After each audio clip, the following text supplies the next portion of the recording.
ano era 1974. O Brasil ainda vivia sob um regime militar. E no interior do Seridó, no coração de uma cidade chamada de Caicó, um projeto muito incomum tomava forma.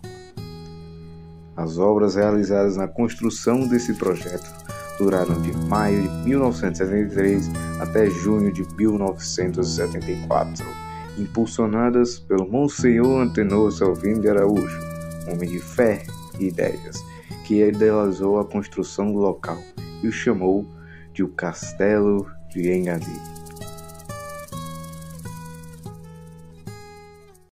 Quando o castelo foi construído logo, ele tinha objetivos de ser um espaço de oração, de retiro, e assim, mostrar um pouco da cultura religiosa da região, da nossa cidade. Embora o local, fosse um castelo, ele não era como os outros castelos, não era uma fortaleza militar, não era um local de guerrilha, assim. Ele era mais um local de paz, de tranquilidade. Ele era uma edificação de uma renovação muito grande para Caicó. Na época, na década de 70, era uma coisa bem moderna. A cidade era pequena, não tinha uma arquitetura como a do castelo, então causava admiração em todas as pessoas que passavam por ali por perto. Era lá dentro do mato, era longe da cidade, não era como hoje, que está rodeado de casas. E quem passava se admirava pela sua arquitetura. Era muito bonito. Sendo um dos 38 castelos existentes no Brasil, sua arquitetura foi baseada no estilo islâmico dos muçulmanos da Idade Média, com elementos como arcos em ferradura, padrões geométricos e azulejos decorativos. Atualmente ainda há alguns vestígios, assim, castelo, meio com tantas coisas destruídas, tomadas, roubadas. Ainda se mantém na estrutura, sabe? Tem locais que ainda se mantém, tem telhado, tem janelas funcionando, tem trincos de redes, tem tornos. Então é interessante ver lá. Enquanto ainda tem esses vestígios do que foi um dia, o local ainda se mantém como algo muito interessante. O castelo em si se estende sobre um terreno rochedo de 51 mil metros quadrados, tendo sua estrutura composta de diversos elementos, como pátios, terraços, torres, poços, salas, muralhas e portões. Sua decoração interna era muito diversa, sendo composta por quadros de representação clássica com emblemas, estandartes, espadas, lanças, carrancas, correntões, peças bíblicas e religiosas, objetos de boiadeiro e muitos outros itens do mobiliário, que eram um reflexo da cultura local, sendo adquirido de fazendas, propriedades e sítios próximos da região. Por conta de seu antigo dono como alguém diretamente ligado à igreja, há vários detalhes do castelo que fazem referências à Bíblia, como o fato de possuir 7 torres, em honra ao número sagrado da Bíblia, e também a presença de uma grande estrela de Davi em ferro, encravada acima da porta principal. O nome do castelo ele é baseado na história da Bíblia, onde Davi era perseguido pelo rei Saul.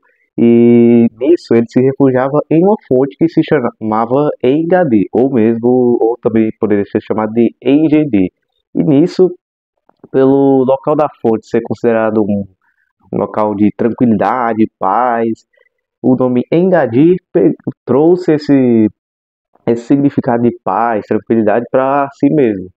Durante 35 anos, o castelo serviu à população como local de acolhimento da fé, enquanto ainda era do Monsenhor Antenor. Nesse período, o local sediou o Mosteiro das Clarissas por cerca de 3 anos, desde junho de 1984 até junho de 1987.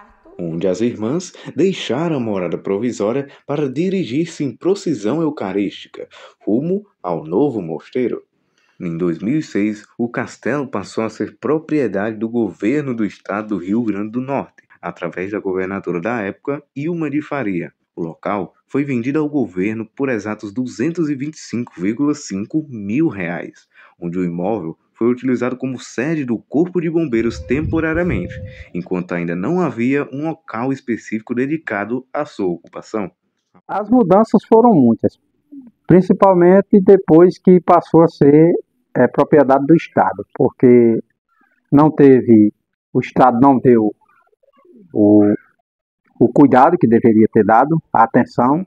Após a compra, a responsabilidade do local foi passada para a Fundação José Augusto, que pretendia transformá-lo em casa de cultura ou em uma espécie de museu, embora isso nunca tenha se concretizado. E basicamente não é usado, porque não tem um incentivo na cultura, não tem assim um chamamento. O governo do estado pretendeu ainda ceder o imóvel para a Fundação Federal do Rio Grande do Norte, a UFRN, que pretendia transformá-lo em um centro de artes.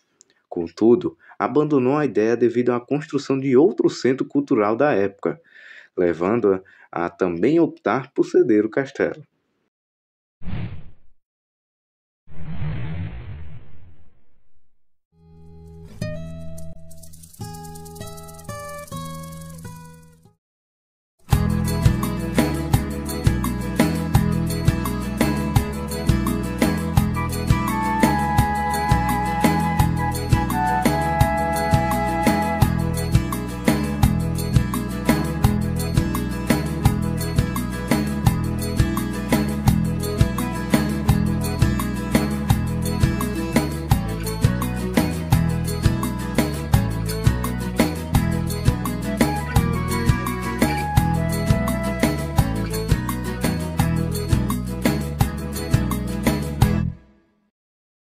Desde o final de 2006, quando foi comprado pelo Estado, o Castelo de Engadir encontra-se abandonado.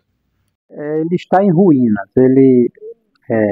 Os vândalos tiraram toda a sua madeira, toda a sua cobertura, portões, portas,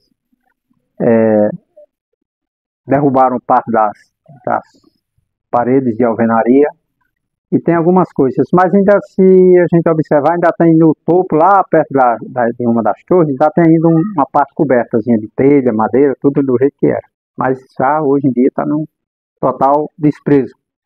Sua situação atual é de extrema degradação, rumo aos escombros e com nenhuma expectativa de melhora. O castelo já teve proposta assim, de restauração pela UFRN, pela Fundação José Augusto, só que essas propostas, as propostas que já foram mencionadas ao local, nunca saíram além do papel, nunca foram colocadas em prática realmente, como nós podemos ver. A estrutura está a sofrer um processo acelerado de arruinamento, com muros, paredes e telhados a cair. De fato, hoje em dia o que tem preservado dele desde o início é o nome.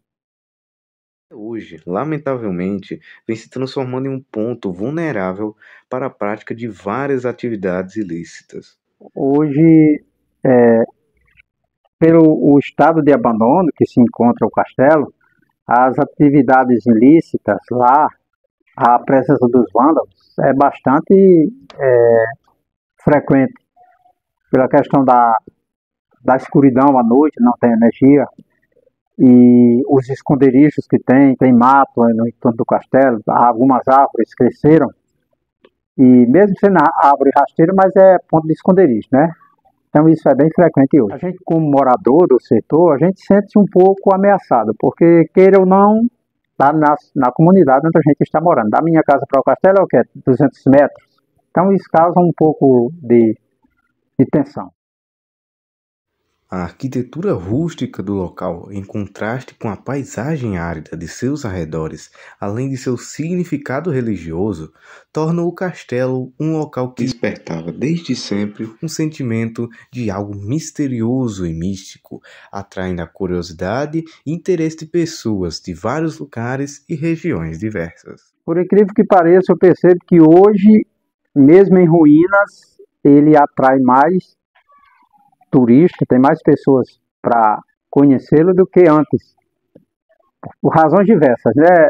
Naquela época a cidade era pequena, na época que ele foi construído, apesar de ser uma arquitetura bem moderna na época para a cidade, mas as pessoas não tinham muito assim interesse pela cultura como tem hoje. Hoje nós temos pessoas que são voltadas para a cultura, a preservação da cultura da cidade, trazem assim grupos, estudantes, professores, frequentam bastante hoje as ruínas dele para o estado que está hoje. Eu acredito que se ele tivesse preservado como ele era antes, não tenha dúvida que seria o maior ponto turístico da cidade de Caicó e se não da região.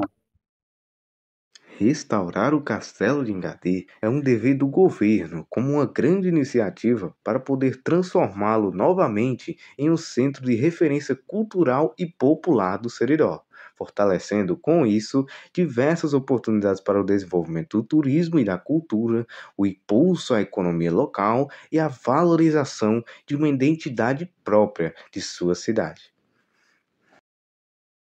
O governo do estado do Rio Grande do Norte comprou o Castelo de Engadhi na intenção de torná-lo um bem público, criando um centro de artes ou mesmo um museu cultural. Contudo, o governo do estado nunca mostrou-se verdadeiramente interessado na proposta de dar a devida atenção e cuidado ao local.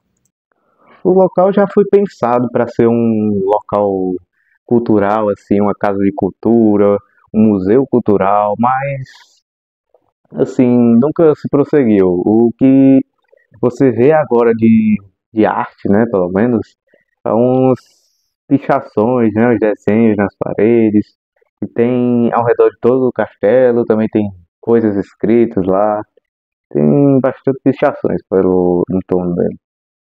A falta de manutenção e o abandono do castelo tem sido a causa de seus problemas, corroendo não apenas a sua estrutura, mas também a própria memória de Caicó. Uma situação de desgaste, né, do local e uma necessidade, por isso, de grandes investimentos para ser restaurado, nos leva a ressaltar as chances, as consideravelmente baixas chances do castelo ser de fato restaurado. A cada dia que se passa, o local se desfaz cada vez mais, levando consigo um potencial imenso, um tesouro cultural e turístico que, se perdido, se tornará apenas uma ruína sem significado.